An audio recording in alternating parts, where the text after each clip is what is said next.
Welcome back, lads, to another build. This is Hong Kong Models massive massive box. I can't get it in. It's the 32 scale Meteor F4. Unusual mark, really. You'd think for Meteor. I mean, if I was producing the Meteor, you'd be F1 or F8, but there you go, that's just me. Actually, the F4 does work for me because I'm going to be trying to do, or I'm going to be doing the Argentine one, which is this one here.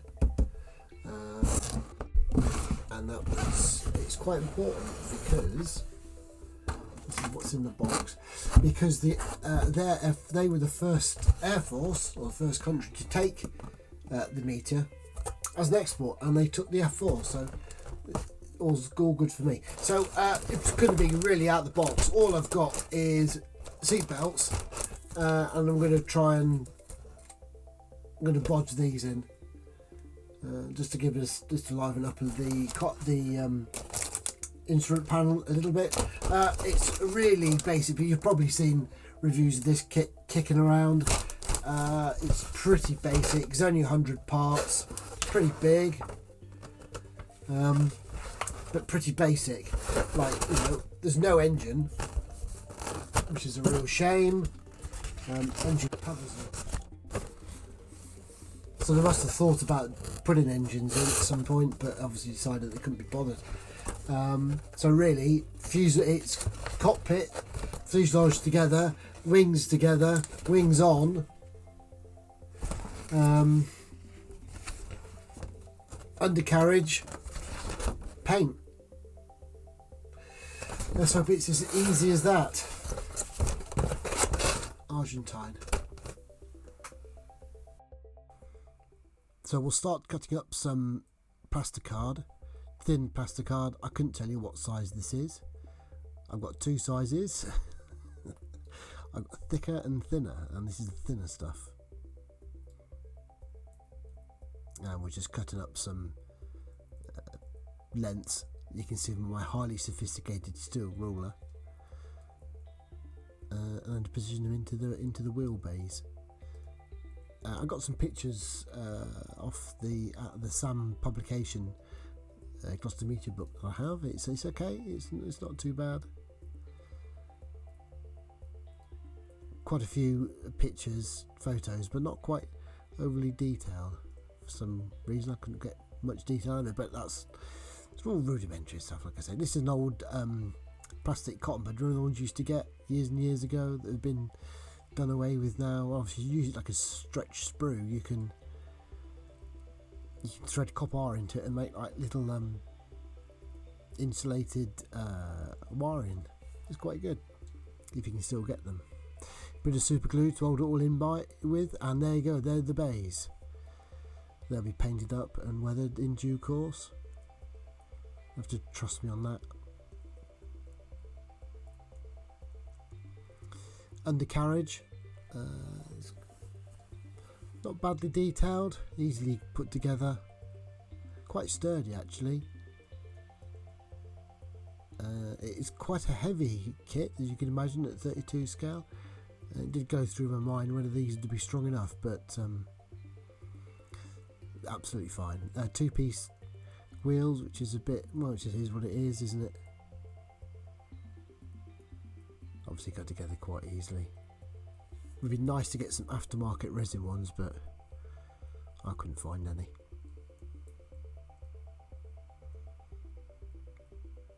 A bit of details for the seat harness here. That obviously moulded piece of plastic has got to come out.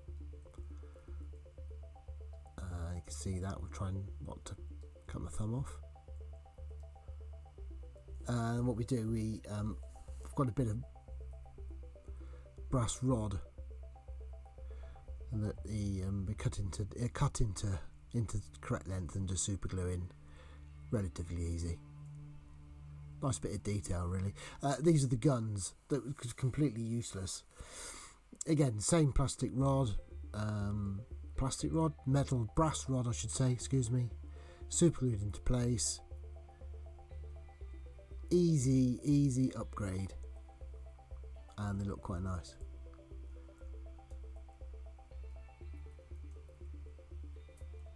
Bit of paint now.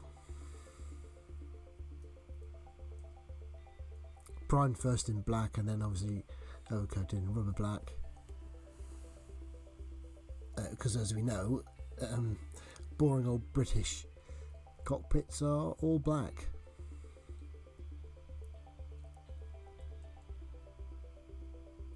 Not bad detail on the actual kit parts actually. More than good enough.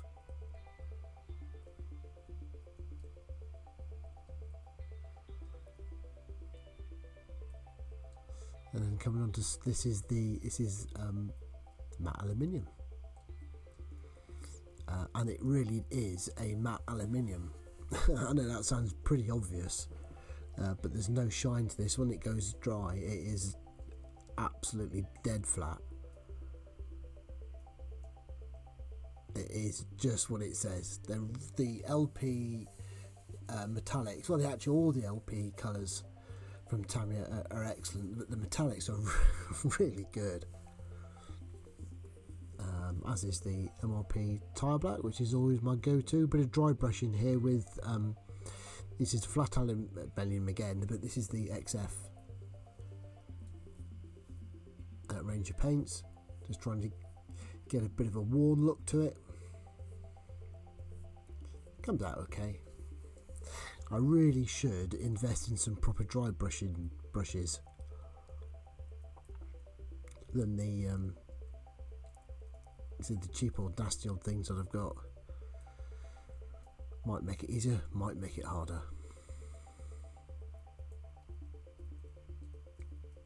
Nice. So then to finish off the instrument panel, we've got a bit of a black wash just to low light the in between the dials and then an air scale decal sheet for Allied jets, early jets.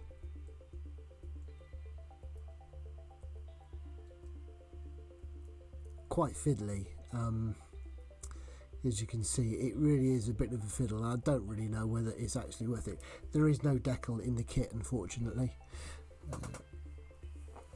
I would have used the instrument decal if there was one, but we use them instead. So that's the HGW seat belts, which are always great, but they're always I find so difficult to put together, and to try and film putting together is just a nightmare. So unfortunately, we've gone straight into getting harnesses in. If you've ever used these, you'll know what I mean. I find them really tricky, but you know, don't look too bad at the end. So this is the cockpit all being buttoned up in like a tub.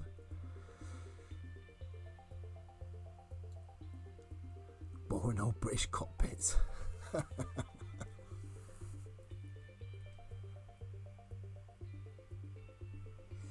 So yeah, that's what it's going to look like. Not too bad at all.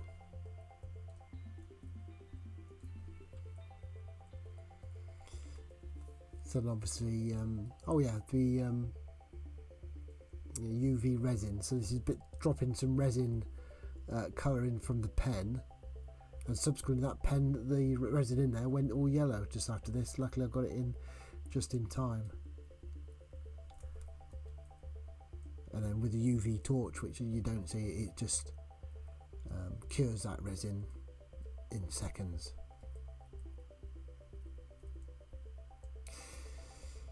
Super glue now to get the weight, the nose weight in, which is obviously supplied in the kit, as I've already painted in the wheel bay colour, which is like the flat aluminium again. And obviously the cockpit tub just goes in, fits in quite neatly. I did tosh it in with a load of super glue just to give me a bit of security on that. Just the fuselage going together now, and taped together, goes together really nicely. The rudder, you've got to like trying to prise the back of the tailplane apart to get the rudder in. It's not posable as such, but you've just got to manhandle it to get it in anyway. I did think about leaving it off to for painting, but this really, you can't do that. The fuselage there, I had to put a spacer in. I wonder whether I show it. I think I might show it and put the wings together just to space the, it's not on that picture, is it now? To just put a little spacer just to space it apart. And then black super just to get it. It was a bit tight, and it's quite difficult to get together. So I used a bit of black super glue and some kicker just to help me on a little bit.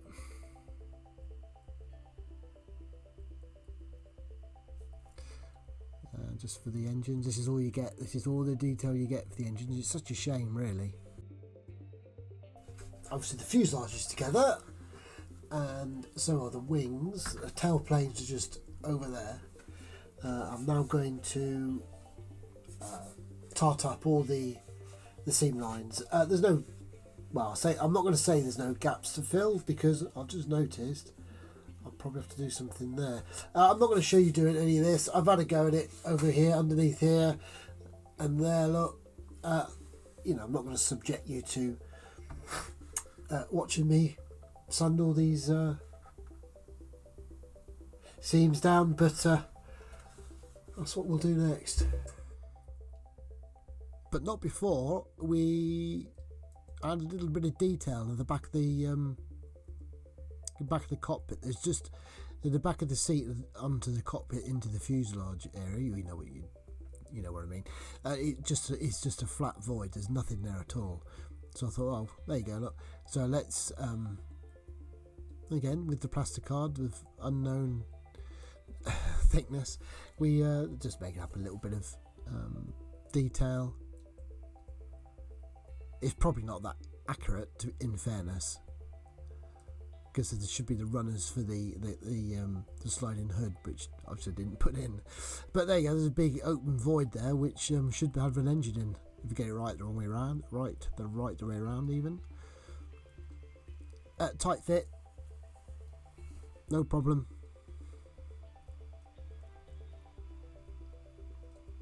Nose cap going on there, again, no problem. Everything fitted great, apart from that nose on the black, just there on the black super glue. It was a bit tight. It's probably something to do with the, obviously the cockpit tub was out of line slightly somewhere. So I'm just using, the only kind of gaps there are is the join of the wing into the fuselage there. So I'm just using some Mr. Surfacer. Is that 1,000? I think it is. Just to not exactly fill the gap, but just make it a little less prominent. And then just using Mr. Colour Thinner just to wipe it away. That's not MLT, by the way. Wouldn't waste it on that, trust me. This is the ordinary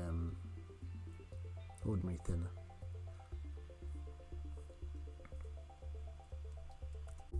So nearly ready to commit to paint. I've got to put some black or grey or whatever on around the seams to see if I've missed anything.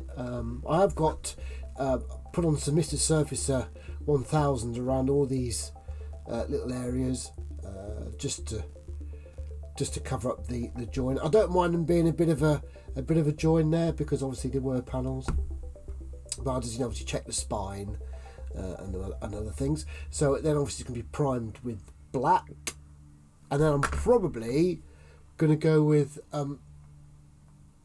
Alclad high speed silver.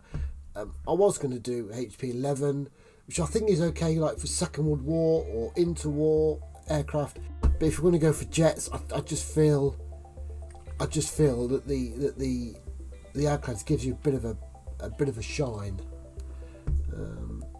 But anyway, I'm going to go with that because I've got it and I found it and I thought, I've never used it, so let's give it a go. And obviously I've got to attach the glazing as best we can. I mean, that glazing is pretty lovely, to be honest with you. It got me seeing that. So yeah, so that is it really. I don't know how much of the painting you'll see because it's too big for the paint booth. he's a bit of a whopper. So I might just show a bit, I might not show nothing, I don't know yet. But let's continue and let's see how far we can get. So we didn't see anything, did we? Or you didn't. The aforementioned Alclad. This is the high speed silver, excuse me. 125, if you wanted to know what it was exactly. There it is, that's what it looks like. It is quite shiny.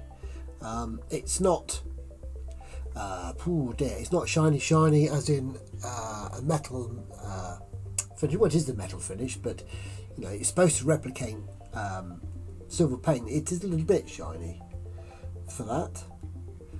But there you go. I mean, it's certainly a lot shinier than the HP11 would be, LP11 would be. But anyway, there you go.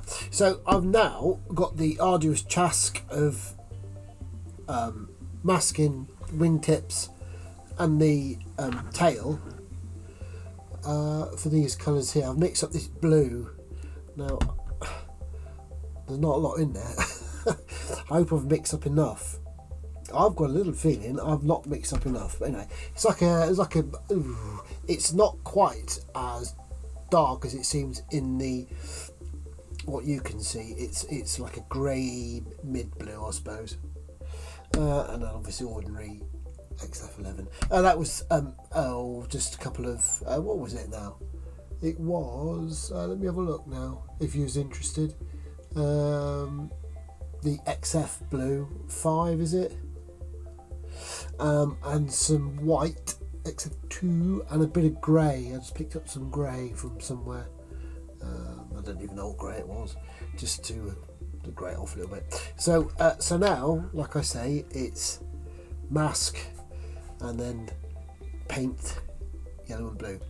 I'm not even sure, between me and you, whether this actual scheme is a real scheme. I know it's on the box art, not box art. I know it's in the box, but I can't find it anywhere on the internet. So we'll I'm committed now. So yes, a bit of a blast from the past for me. Alclad Aquagloss. I haven't used this in donkey's years. It's okay. I forget how nice this stuff is, really. So the whole airframe has had a very light coat of Aquagloss. It's okay. It's not overly shiny. I mean, after a couple more coats, it'll come up shinier than this, but I don't want it to be shinier than this. Still a little bit tacky. I might just leave it for decaling, just for a little bit. It just feels a little bit. It's been on. I mean, drying an hour or so, so I better just leave it. But anyway, that's what she looks like. You can't let her away. It's not too bad, is it? Not too bad. Right. So the next port of call will be decaling. Now, I have said in a previous video that spraying decals is the way, or spraying roundels and is the way forward, because you don't get, can you see that there, this bit of misprinting here, but obviously I don't have masks for this, and I don't have a cutter so I can make masks, so I've got to get on and use the decals. I believe, reading on the internet, these can be a little bit touch and go, so we'll have to see how we get on. There is actually an aftermarket Montex mask set for this, but long out of production, so here we go. Let's hope for the best and make sure they're alright. The decals don't look overly promising, quite glossy, and they've got quite a funny print to them, where obviously I guess it's where the clear film was been on it. But anyway, let's just see how we get on. Just a quick point of the decals, which were bloody awful. Every one broke up. You can see I've just shown you this because it was just, they'd broken not into little pieces, but the rounds weren't so bad, but the lettering, oh wow. And the walkways on top of the wings Well, luckily you didn't see them. Put it that way. They were terrible. I mean, I really should have got some masks, or even made up some at least rounders of my own to do, but you know, they were pretty poor. There's going to be a bit of weathering coming up now, all speed up, so I'll leave you with this.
And this is what she looks like, weathered. Basic weathering, just a pin wash really. I do later on emphasise a couple of panel lines with some more oils, but basically it's a real basic wash. Pretty clean airframe, in fairness. These are enamel washes. This is like a dust effect for the wheels. We just slop it round on the edges there, on the edge of the I was going to say alloy there, on the edge of the wheel, and then just drag back over the tyre. Comes into focus. Oh, there you go. Not bad effect, quite nice. And so this is going to be a lightly weathered aircraft really. Really struggling to find photos of this actual colour scheme. An aircraft is difficult to find, so I'm just making up what best I think it would be. Dusty environment, dusty wheels. So we're going to be coming on to, we're just going to be coming up to not too far away now, so just stick with it, just a little while longer, lads and lasses, of course.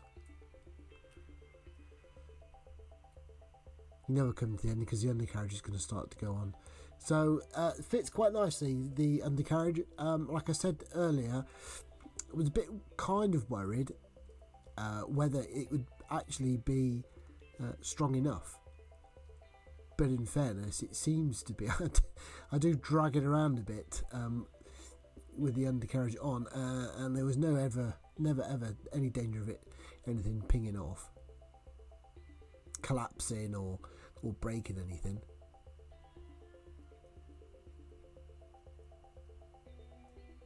Just the bay doors going on there, and the same with the main undercarriage.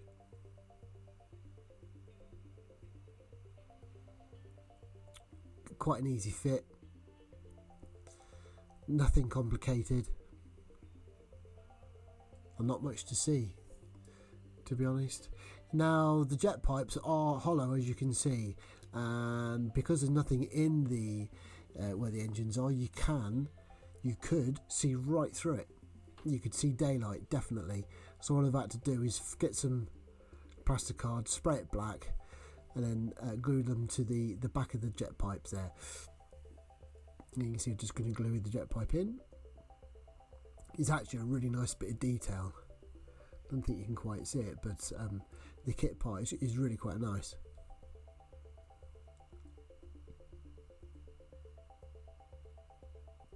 There's a little bit of weathering, extra weathering we was talking about. I think this is just a bit of neat oil paint on here.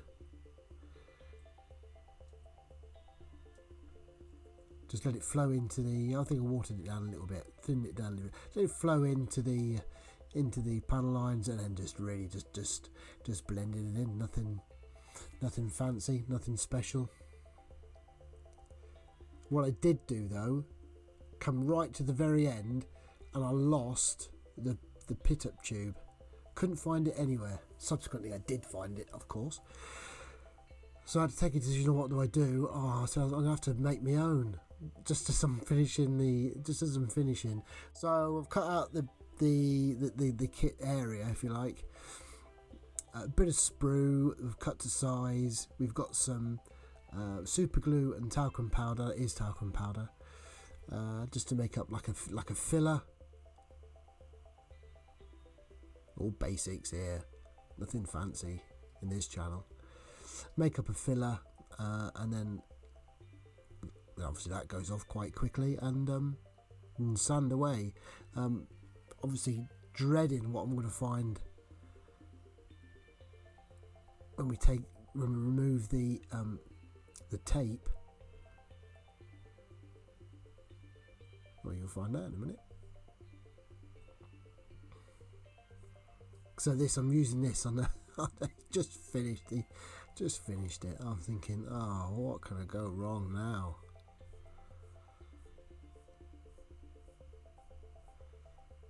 Well, I should have done this at the beginning. I had the kit part, and it looked right. I had it all painted up, and I thought it would go in nicely. It didn't occur to me when I was building putting the wings together. Maybe I ought to sort that out and make my own filler and pit-up tube. I didn't even think about it. Trust the kit part. It probably would have been okay if I hadn't lost a damn thing.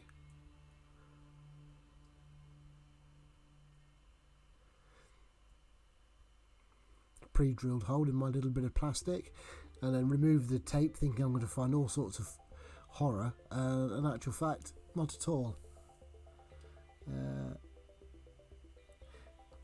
Testament to the aqua gloss, I would assume, and to the Tamiya paint. Everything stayed where it was.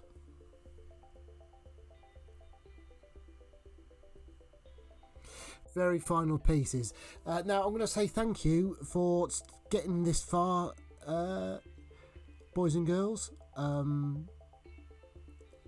Give me a like and a sub if you like, if you fancy it. Please do, and we will see you on the next one, where there's going to be a slight change of pace. Let's put it that way. So anyway, thanks for sticking by, and we will see you, and hopefully not too long.